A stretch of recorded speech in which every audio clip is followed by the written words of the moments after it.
Eto yung araw ng grocery namin para sa buwan ng June. Dumiretso na nga agad si Gio dito sa mga prutas at kumuha na siya ng apple na red at green. Nagpakuha na din siya ng ubas sa akin at kumuha na din siya ng mga orange. Kasama nga din pala namin si Ate Bam at kumukuha na sila ng yogurt nila. Silang dalawa lang naman kasi yung mahilig kumain yan. Kumuha na din kami ng mga frozen foods pang almusal na mga hotdog, daing na bangus, rellenong bangus, ham, tocino, bacon, nuggets, chicken tocino at sausage. Pang isang buwan talaga dapat ang grocery namin pero sa totoo lang, parang hindi naman umaabot at pinakamatagal na ata ang 3 weeks. Lalo na dito sa mga condiments dahil everyday naman nagluluto ng ulam. Lalong-lalo na dito sa ketchup dahil hindi ko alam parang lahat ata ng ulam ay sinasawsaw nila dito. Hindi nga pala kami nagbe-betchin at magic sarap at mga toyo, suka, patis lang ang ginagamit namin. May mga nadaanan ng inumin dito kaya kumuha na kami. Gatas at mga kape para sa mga tao ditong kulang pa yung mga nerbiyos sa katawan. Sabi namin, hindi na kami bibili ng instant noodles pero eto, kumuha pa rin kami. Pero sa totoo lang, napakabihira lang naman naming mag-instant noodles. Mga twice a month lang, ganun. Bakit ba kasi napakasarap talaga ng bawal, no? Partneran mo pa yan ng pandesal. Ay, Diyos ko. Konti nga lang pala tong canned goods na kinuha namin dahil nakakain lang naman to kapag ka mga tinatamad magluto o hindi kaya may naubusan ng ulam. Pero minsan din nauulam to kapag merong may hindi gusto ang nilutong ulam. Hindi ko sinasabing si daddy to ha. Napakadami kasing ayaw sa pagkain nun, Diyos ko. Hindi niya trip ang isda at ayaw na ayaw niya ng itlog pero favorite ang egg pie. Bumibili nga din pala kami ng evap at condensed milk dahil ginagamit din namin sa pagluto at paggawa ng juice.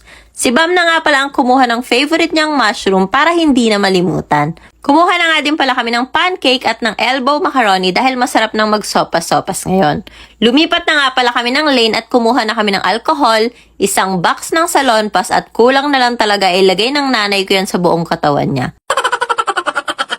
Kumuha na nga din pala kami ng disinfecting wipes, feminine wash, toothpaste, dishwashing liquid, Ariel powder na nakasachet talaga dahil mas nakakatipid daw dyan kesa dun sa isang malaki. Kumuha na nga din pala kami ng mga kitchen tissue, paper towels at ilan pang mga panlinis sa banyo. Dito na nga kami sa favorite lane ko sumunod at syempre, hindi pwedeng makalimutan ng bueno. Malimutan na ang lahat ng chocolate, wag lang yan. Kumuha na ako ng iba't ibang chocolate pero sa totoo lang, eto ang pinakamatagal sa stock namin. Malamang etong mga kinuha ko hindi lang pang isang buwan at aabot pa to ng hanggang next month. Dati talaga sobrang hilig ko sa chocolate pero nung nagbuntis ako kay baby number 3, para bang nawala yung gusto ko sa chocolate.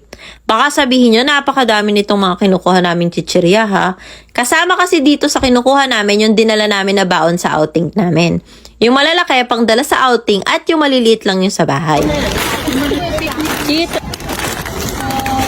Amang Nova. Lutuin na.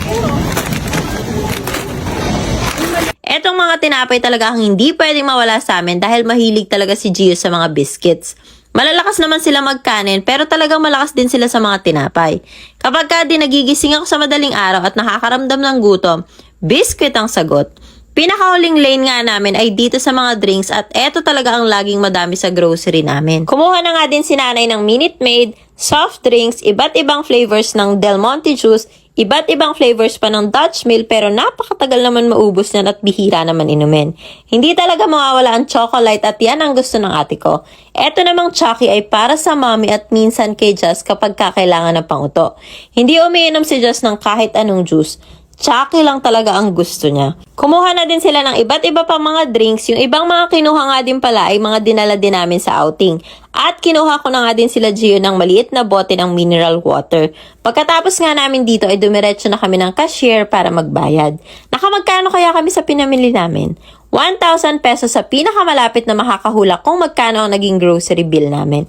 Good luck!